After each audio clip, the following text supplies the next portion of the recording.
Nothing is Free, written by Terry Milner and Rebecca Brillhart. Over black, the low hum of a huge and complex climate control system. Interior skyscraper stairwell. Hendrick, late 40s, out of shape, in the uniform of a low-skilled tech worker, trots up flight after flight of stairs, his breathing labored, his body sweating. Hendrick wears a smartwatch-like device, occasionally checking it as he jogs up the stairs. He looks up at the stairwell above him, which seems to climb to infinity. Exhausted, he stops on the next landing and catches his breath. There's a door and a scanner pad on the wall next to it. Hendrick walks over, tries the door. It's locked. He passes his wrist device over the scanner and a red LED light flashes. He tries the door again, still locked. Disappointed but not surprised, Hendrick turns and heads back down the stairs. Interior skyscraper basement. Leonard, 30s, same uniform, sits in a vast, darkened room. Through a pair of tinted glasses, Leonard's tired eyes watch with unwavering attention as images, graphics, numbers, symbols stream across his field of vision, reflected in the tinted lenses he wears, emanating from a vast, unseen source in front of him. As we hold on Leonard, we hear heavy doors open and close across the giant basement room, followed by fast footsteps coming toward Leonard from behind. Cutting it close, mate. Hendrick, sweaty and out of breath from his trip up the stairs, appears behind Leonard. 37, I made it, 37. 9 minutes, 23 seconds. Not bad. Got it? Oh, if I could do that, surely I could do 10 times that many in a... Penny, have you got it? Hendrick swipes the sweaty hand on his shirt, sits down next to Leonard and places his palm flat onto a glass panel set into a control console at which he and Leonard now sit side by side. The panel under Hendrick's hand comes to life with a glowing steady light beneath his palm. Got it.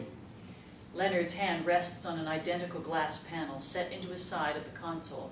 He looks to make sure Hendrick is settled into his station before he removes his hand and his glass panel goes dark. Leonard stands, pulls a little bottle of eye drops from his pocket and instills 2 drops in each eye. As he does this, he can't help let out a little groan of pleasure. Hendrick clocks this but says nothing. Leonard pockets the eye drops and heads toward another corner of the vast room. Interior toilet. Leonard sits and relieves himself in the weirdest bathroom of all time and space. Music plays. Colored indirect lighting shines all around him. Sitting on the toilet, he instills a lot more drops into his eyes. More drops than seem healthy. Interior skyscraper basement. Still staring straight ahead, reflected images and data sliding across his glasses, Hendrick reaches under his chair with his free hand and gropes around for something. He finds whatever it is, breaks it free from the tape or Velcro or whatever is securing it. Interior toilet. Still seated, Leonard pushes a sequence of buttons, the sound of rushing water followed by a blower. Leonard smiles and closes his eyes with pleasure. Interior skyscraper basement. At the console, Hendrick holds what looks like a small bundle of rods in his free hand. He manipulates the bundle until it unfolds like a collapsible blind person's cane or tent pole.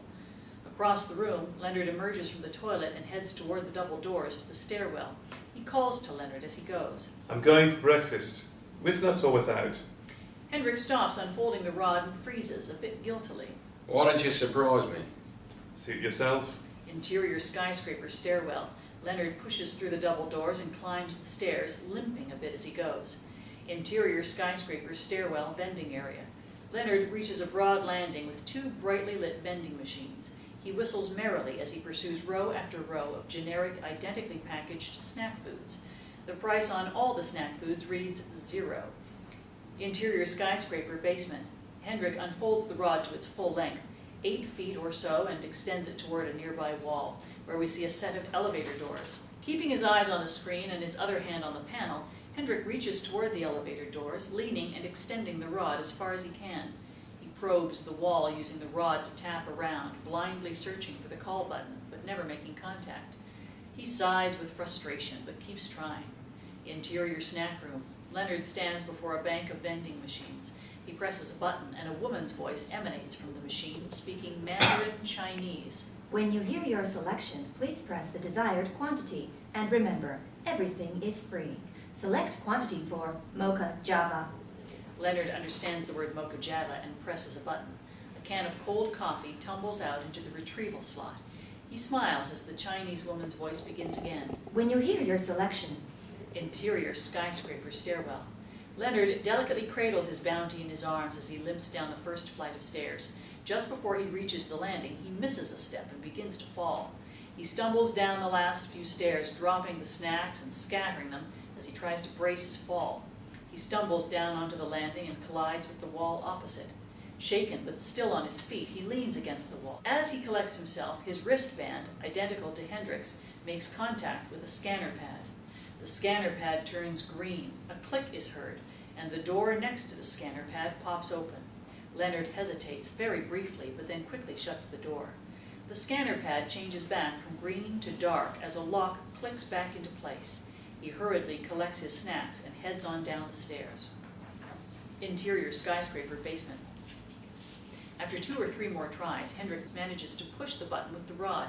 A button lights up as Hendrick pushes it several more times to be sure he has hit it. Satisfied, he begins folding the rod back up with his free hand, hiding it just in time as, across the room, the double doors swing open and Leonard limps back in with his armload of snacks and beverages. As Leonard crosses the immense room, he looks up with something like reverence at what the two of them have been staring at. From what his POV we finally reveal to be a huge video screen displaying an insane array of video images and graphics, scrolling, crawling, flashing across the screen. As he approaches the console, Leonard looks over and notices the elevator button is lit. He looks back at Hendrick, annoyed. Just sit mine out for me, would you? Not quite ready to eat yet, you know. We should eat together. You go ahead. I'm still a bit queasy after mine. I said we should eat together. Communal dining is a key to maintaining a productive partnership and nurturing team cohesion. Lenny, I said I can... But Lenny stops Hendrick's protestations by shoving a granola bar a bit roughly into his mouth. It's 6 flights up to those vending machines. 6 flights, and me with a bum knee. Now don't get me wrong, I'm happy to make that trip. You know, take my turn. All I ask of you, you ungrateful bastard, is that you eat with me. Hendrick hesitates, then nods and slowly bites off the end of the granola bar, eyes still fixed, as they must always be, on the video screen. Leonard catches the other end of the granola bar and holds it for him. He watches, now with an almost loving look, as Hendrick chews. Wait, let's do the thing.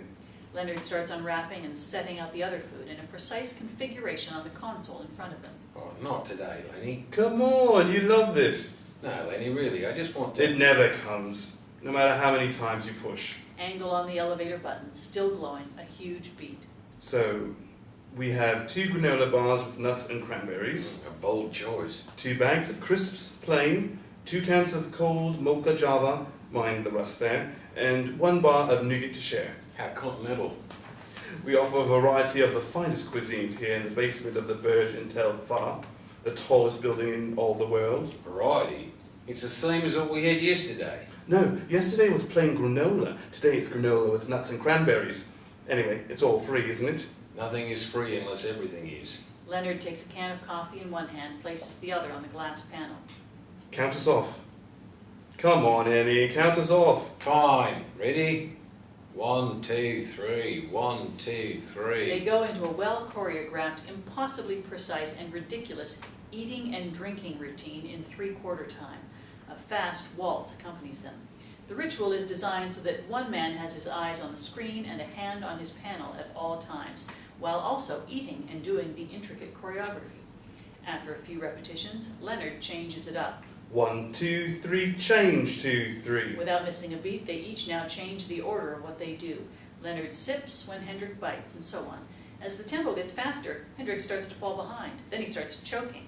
As he coughs and convulses, he struggles to keep his eyes on the screen, his hand on the console. Annie? But Hendrick is in severe distress. His face begins to turn red. He's no longer coughing. He's not breathing. His eyes grow wide with panic. He takes his hand off the glass panel. Flailing, the panel begins flashing red and alarm sounds. Leonard slams Hendrick's hand back down on the panel and it goes back to normal. Leonard quickly wraps his arms around Hendrick's waist from behind and manages a Heimlich maneuver. 1, 2, 3. On 3, a mixture of coffee and granola comes spewing out of Hendrick's mouth and onto the control panel. The alarm goes silent. They both catch their breath for a moment. All right. I told you I didn't want to. We should never try that with the cranberry kind. Hendrick's eyes remain fixed on the screen while Leonard pulls out a cloth and starts to clean up the mess. But something Hendrick sees on the screen catches his interest. Something is changing. Off his look, Leonard looks up at the screen as the screen goes white. Then a new image appears, a beautiful Chinese woman, dressed all in red, smiling down at them. Thank you for your very hard work. If you need a rest, please say so now, and a team will be sent to relieve you. Hello? Yes. It seems the lift isn't working and we haven't been able to... Thank you for your very hard work. If you need a rest, please say so now, and a team will be sent to No, relieve you. please, we just... If there's someone who speaks... But the woman's image fades, and the screen goes blank, back to the way it was before. Hendrick sitting at the console with his hand on the panel, his eyes fixed on the screen. You had to lie to them, didn't you? I didn't lie. We don't speak Mandarin, Lenny. I didn't mean to... Look, it was just a mistake, all right? What, did you think they'd pay you more? Or did you even... For the 37th time, I ticked the wrong box on the bloody questionnaire. And ruined our hope of ever getting out of here? There's always hope. One day they'll fix the lift and we'll... No one is coming to fix the lift. The stairs are the only way out. But you said all the doors are locked. I haven't been all the way to the top. A beat. You said if we ever left, we'd leave together. And how will we do that? Angle on the big screen, its endless streams of data, images and symbols going on and on. They both watch it together, hating it, resigned to it. Anyhow, I can't climb that far. Not with my bum knee. I know. It's okay. Someday they'll relieve us and they'll fix the lift. And we'll get to the top. All the way up. Together. And then... Well, come on, Lenny. What then? Leonard gets himself together, indulges in fantasy. And then we'll see it. Blue skies, sunshine, a helipad with the whirlybird, a supermodel with a pitcher of Grey Goose martinis. I can leave right now. No, Climb the stairs. Find help. no, I ain't taking your shift. Then don't. Stop watching. We don't know what will happen. What are they going to do? Lock us in the basement? There are worse things, Henny. Believe me. Promise. Promise you won't go. Hendrick makes no response. After a beat, Leonard walks away a few paces, but then turns back. Promise? No response. Leonard goes on his way. Interior basement, sleeping cubicle. In a distant corner of the room, one single bed is enclosed in a sort of half-walled cubicle. This is not a comfortable space. It's purely utilitarian, not unlike a prison cell. Leonard brushes his teeth in a little sink on the wall, then lies on the little cot and drifts off into an uneasy sleep. Fade to black.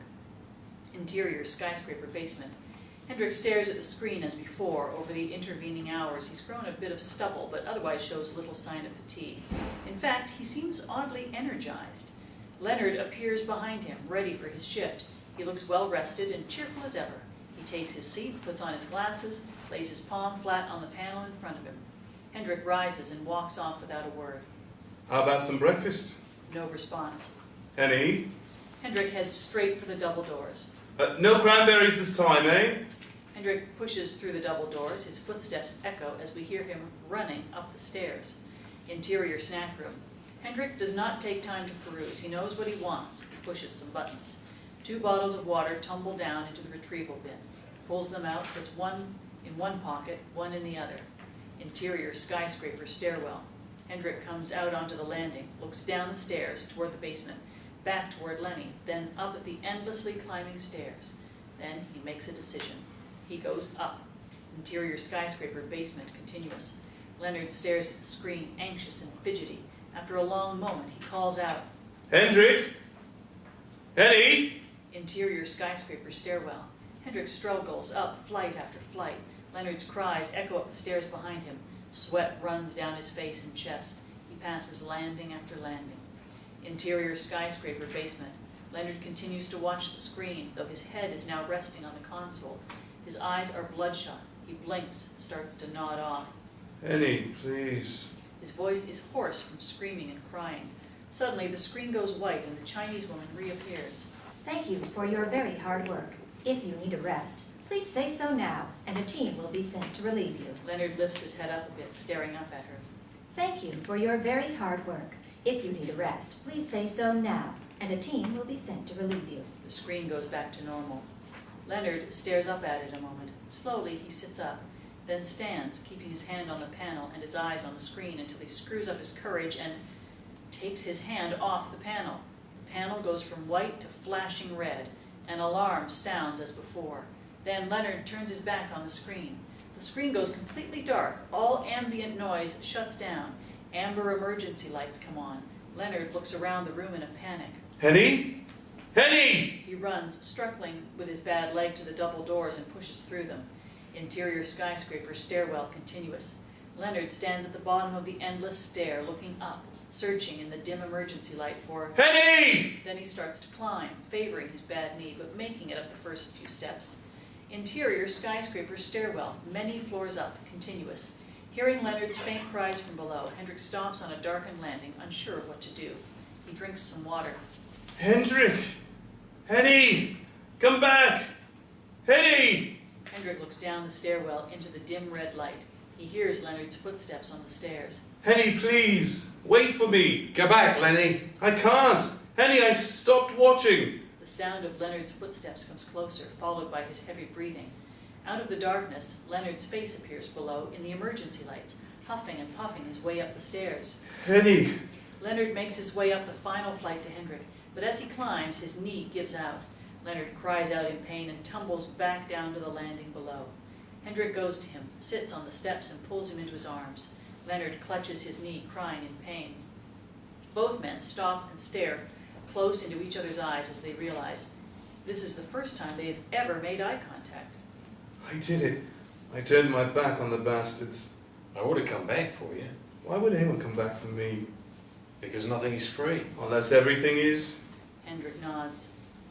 We have to find a way out. Hendrick lifts Leonard to his feet, but Leonard cries out in pain and sits back down. Something has to change, Lenny. What happens when you get there? I'll signal to others. Someone will see. It's the tallest building in the world, mate. You think you can just wave your arms and call for help and someone will come? You said there'd be a whirlybird, a supermodel, some very good vodka. That was just me talking shit. Someone will see me. I'll make sure. And what if they don't? Then I'll jump.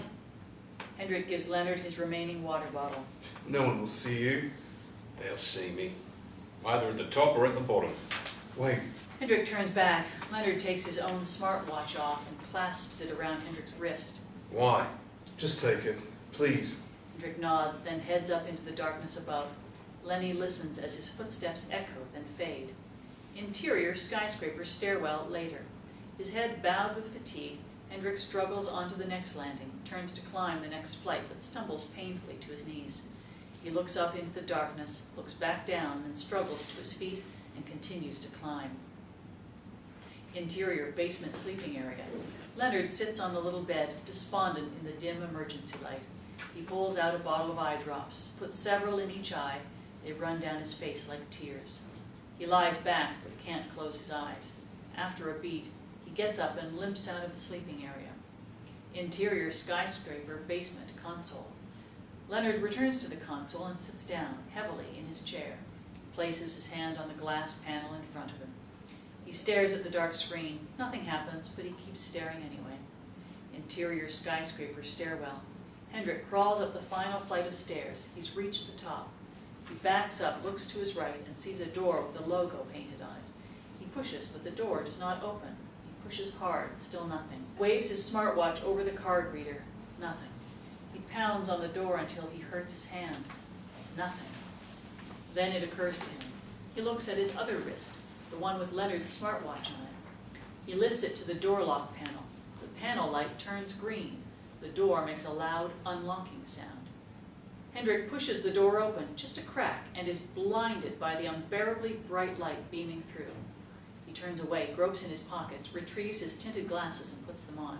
Then he opens the door. Exterior skyscraper roof, day. A massive gust of wind hits him in the face as the frame blows out in overexposure. The exposure slowly adjusts, revealing Hendrick's pale form. He takes a few blind steps into whiteout conditions created by a swirling storm of fine white particles. Hendrick stops, squints in the blinding light, into the howling storm, his body now covered with the white powder. Hendrick raises a hand briefly to clean the dust from one of the lenses of his glasses. He stares through the smudged lens with one eye. Over his shoulder, a blob of golden light appears in the distance. in the whiteness, growing larger and coming into focus as the white mist clears a bit, revealing an elevator, doors open, inviting Hendrick to step inside. A familiar tone sounds. Without turning around, Hendrick knows it's the lift, knows it will take him back down to Lenny. But Hendrick makes no move. He just closes his eyes. Blackout. The end.